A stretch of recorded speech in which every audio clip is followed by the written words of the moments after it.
Hi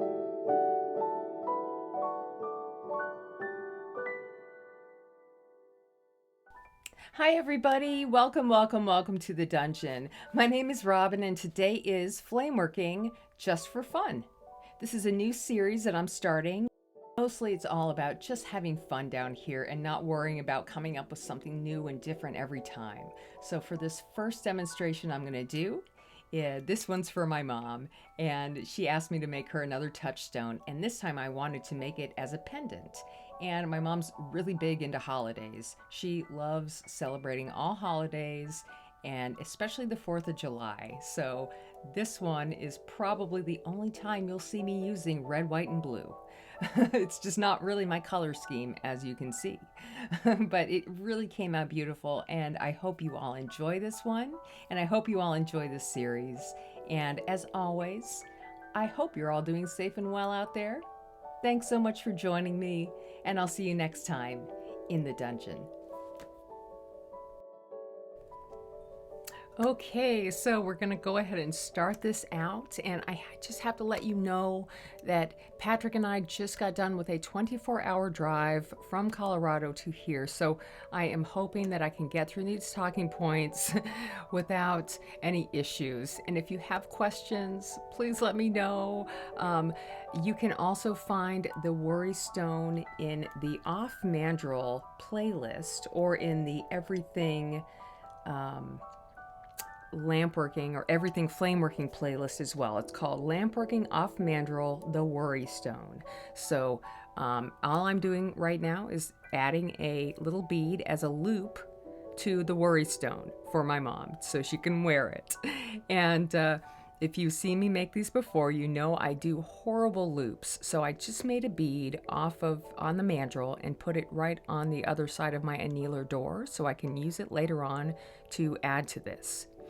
And I am just going to start this pendant out with, I'm using about, I think this is an 8mm rod of clear, and I just folded it over, and I'm now gathering my glass so I can get as much as I can, as quick as I can.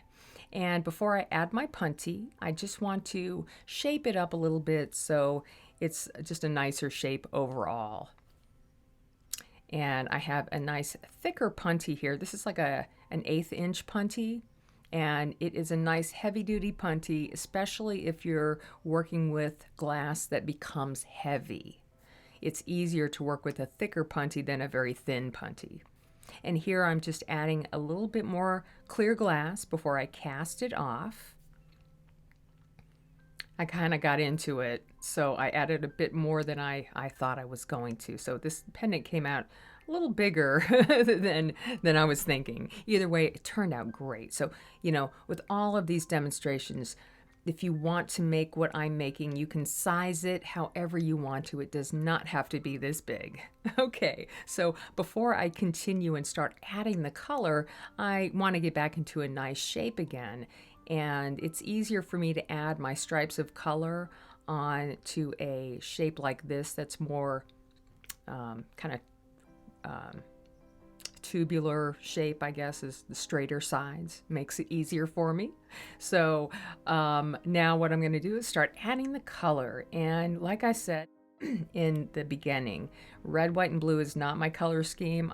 This is like one of those only moments, only for my mom do I do this. I just am not into the red, white, and blue colors. But when you're working in glass and you're making something that somebody else's, wants, especially in this color scheme, the red is super important, and the blue. So the red that I'm using here is a medium red. It's not too dark and it's not too light and orangey. It's just a beautiful red to use. And right next to the red, I'm going to add some more white, because the blue I'm going to use is a transparent blue. I could have used like lapis. Lapis blue is a beautiful blue for this color scheme, but I thought I wanted to give it a little bit more depth, and I chose to use this, I think it's a dark or a medium transparent blue from Effetri. The colors that I'm using here are all written down in the below my description. Okay, so I'm just going to add my blue And I'm doing everything how I normally do, just swiping it from the top to the bottom. And before I add the Dichro, I want to go ahead and kind of smooth this out. You don't have to smooth it out all the way, just get it, to where nothing's going to break or crack off of it. Kind of like the bottom half here, I just want to roll those in a little bit towards the punty. And I do want to kind of smooth the top half out a little bit as well. Now the Dichro I got from an assortment pack from Frantz Art Glass, and none of the Dichro was labeled with the actual name on it, but this Dichro was almost just silver. It had a hint of blue to it, and I thought, I was kind of looking for more just silver, and I thought Dichro would be better than the silver foil, just because I love the sparkle of the Dichro. So when you add Dichro strips, you want to make sure that you're only heating up the clear side and you're applying it to where the Dichro side is down. And now we're sandwiching that Dichro in between the layers of glass. If you heat up the Dichro side here, then the Dichro will burn off. It will not look good. So make sure you always heat the clear side when you're applying the Dichro strips, and you should be good to go. Right after you apply it, like here, I want to press onto it so the clear glass kind of presses over the edge of the Dichro, so none of that Dichro is exposed to the flame. Okay.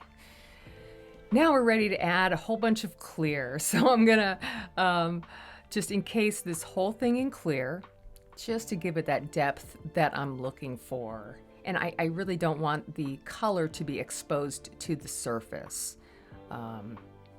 Anyway, so I'm just going to go ahead and add my clear from the top to the bottom, overlapping as I go. And once I'm done here, I definitely want to take a moment to kind of clean everything up, especially on the bottom half. Just to start out with, I want to heat the bottom area where the clear is and just take my butter knife and kind of push that clear closer to the punty.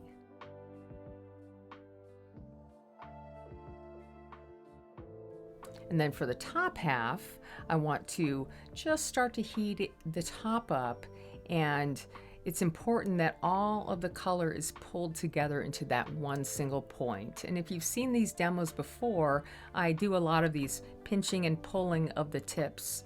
Oh wait, I forgot about this part.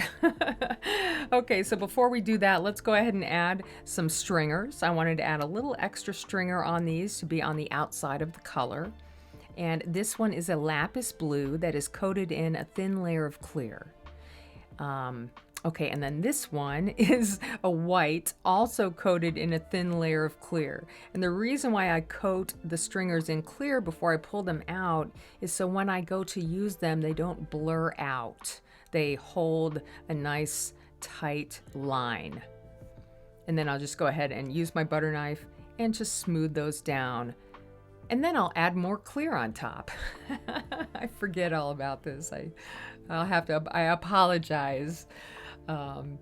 Usually before I do my talking points, I look at my videos several times and take a lot of notes, but I just didn't have time. So things are happening quickly for me here. Anyway, please forgive me. So what I want to do is just cover over just the stringers. I don't have to coat the whole thing in clear again. Then it'll be just massive. And what I have left over, I have a little bit of castaway glass left over on my punty here that I just want to cut a line into, cut like a neckline into. So when I take this punty off, that scrap glass that I don't want will come off with the punty.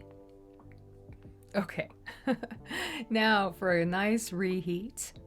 And now is when I am going to heat the tip up and start to pull that glass off into a nice point.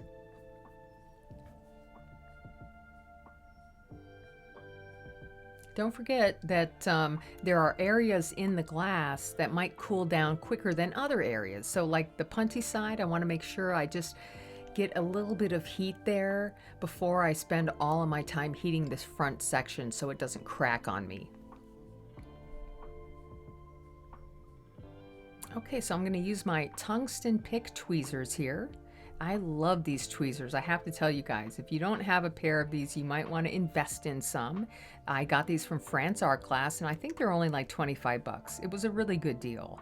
And they are just great to work in the heat, and they do not get, the glass doesn't get stuck to them. Okay, so now that I have that pulled out, I'm just going to heat it up and just press it in a little bit. I don't want to fold it or wrinkle it or anything. I'm just gently pressing it in here so I have a nice kind of rounded section. And from here, I will go ahead and punty up that side.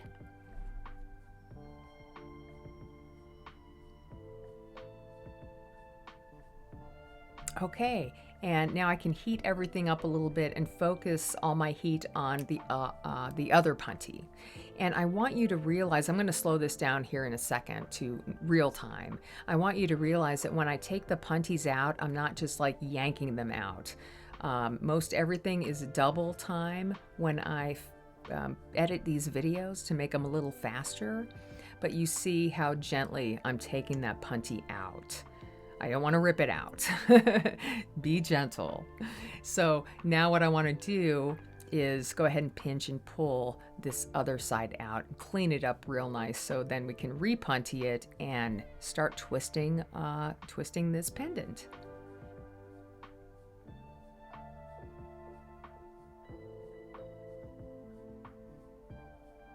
Okay, and that gives me a nice little tip to add my punty to. I'm not too worried about these ends being perfect because this is literally the top and bottom of the pendant, and a loop will go on one of these ends. So it doesn't have to be a perfect tight twist. Either way, I'm going to start twisting my glass. I want this whole thing to have one nice twist going in the same direction. So I'll heat up 1/2 and give that side a twist. And when I'm happy with that, I will heat the other side up and then twist that end. And sometimes I'll do the twisting outside of the flame. Either way, when you're happy with your twist, you will go ahead and take one of those punties away. I'm just going to pull the end off here real quick too, just to clean it up.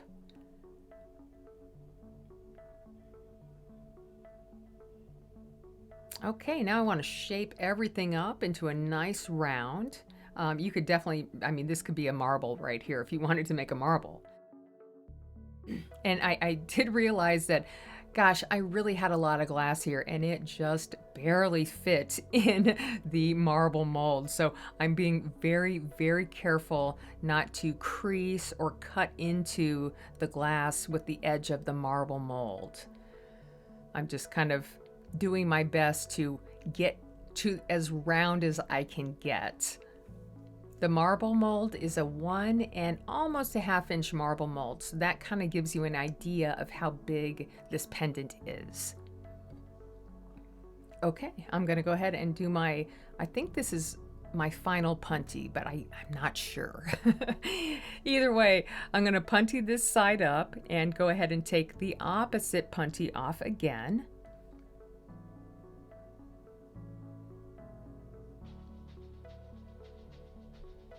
And then I'll just spend a moment also rounding this edge out.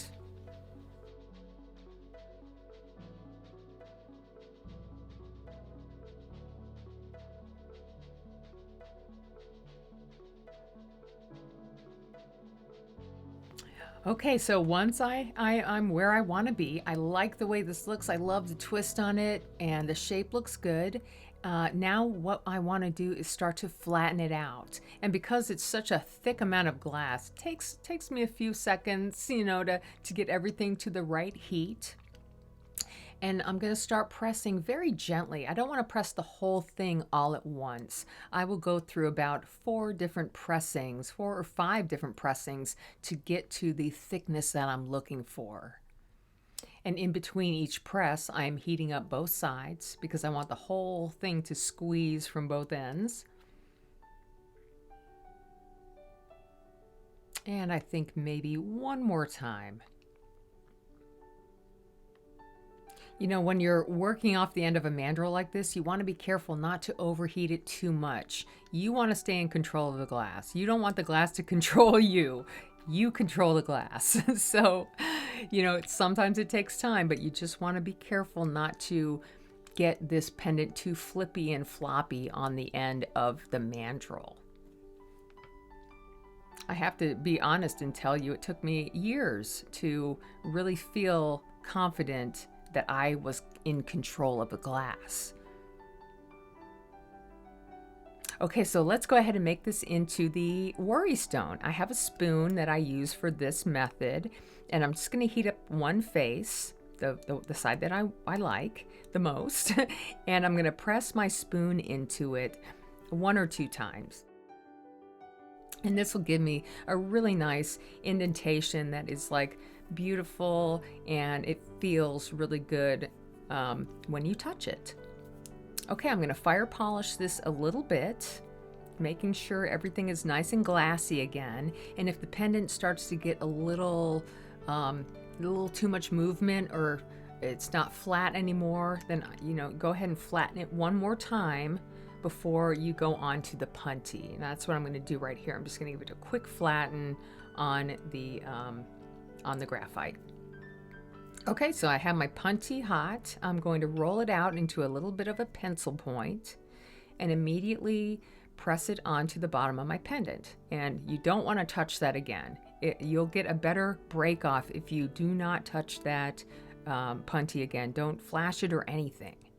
So take the other punty out, immediately grab the loop out of the annealer. I'm going to heat my bead up, and then I'm going to just dip the end of my punty in the water because it is hot. You don't want to burn yourself.